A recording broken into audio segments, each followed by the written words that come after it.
Los elefantes de guerra fueron un arma importante, aunque no demasiado frecuente, en la historia militar de la antigüedad. Eran utilizados normalmente para cargar contra el enemigo, para pisotear a grupos de enemigos o romper sus líneas. Su gruesa piel hacía difícil que se los pudiese herir o matar. Los elefantes de guerra persas fueron una arma formidable que ayudó a los persas a conquistar un vasto imperio. Los elefantes eran una fuerza poderosa en el campo de batalla, capaces de infundir terror y pánico en las filas enemigas. El uso militar de los elefantes se originó en la India, donde se domesticaron hace unos 4000 años. La especie más usada era el elefante índico, de menor tamaño y más fácil de adiestrar que el africano. Los primeros ejemplares adiestrados se emplearon en las labores agrícolas, pero pronto se descubrió su potencial bélico. Los primeros registros de elefantes de guerra datan del año 1100 a.C., cuando se mencionan en varios himnos sánscritos. También se sabe que la dinastía Shang de China usó elefantes para la guerra alrededor de esa época. Desde Oriente, el uso militar de los elefantes pasó al Imperio Persa, donde fueron empleados en varias campañas.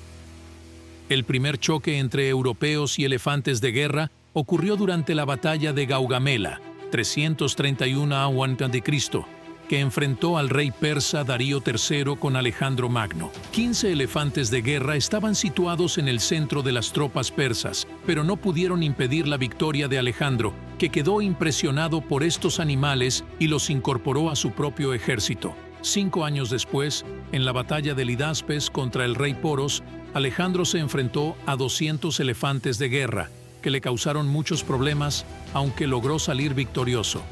Por entonces, el reino de Magadha, situado al este de la India, contaba con 6000 elefantes de guerra y el monarca Chandragupta Maurya llegaría a tener más tarde 9000 elefantes.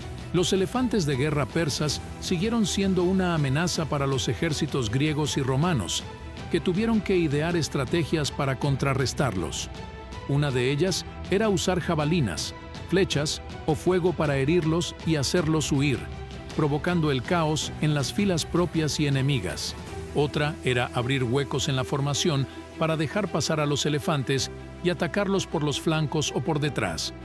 Algunos ejemplos de batallas donde los elefantes de guerra persas jugaron un papel decisivo fueron la batalla de Rafia, 217 a.C., donde el rey seleucida Antíoco III derrotó al rey ptolemaico Ptolomeo IV, que contaba con 73 elefantes africanos. La batalla de Magnesia, 190 a.C., donde el rey seleucida Antíoco III fue derrotado por el cónsul romano Lucio Cornelio Escipión, que contaba con 16 elefantes africanos, y la batalla de Sama, 202 a.C., donde el general cartaginés Aníbal fue derrotado por el general romano Publio Cornelio Escipión, que contaba con 80 elefantes africanos. En conclusión, los elefantes de guerra persas fueron una de las armas más temibles de la antigüedad, que causaron estragos en muchos campos de batalla. Sin embargo, también tenían sus inconvenientes, como su difícil transporte, su alto costo de mantenimiento, su escasa disponibilidad y su imprevisibilidad. Con el tiempo, los elefantes de guerra fueron perdiendo efectividad debido a la mejora de las tácticas y las armas de los enemigos y a la extinción de algunas especies de elefantes. Aún así, los elefantes de guerra persas dejaron una huella imborrable en la historia y en la cultura de los pueblos que los usaron o los enfrentaron.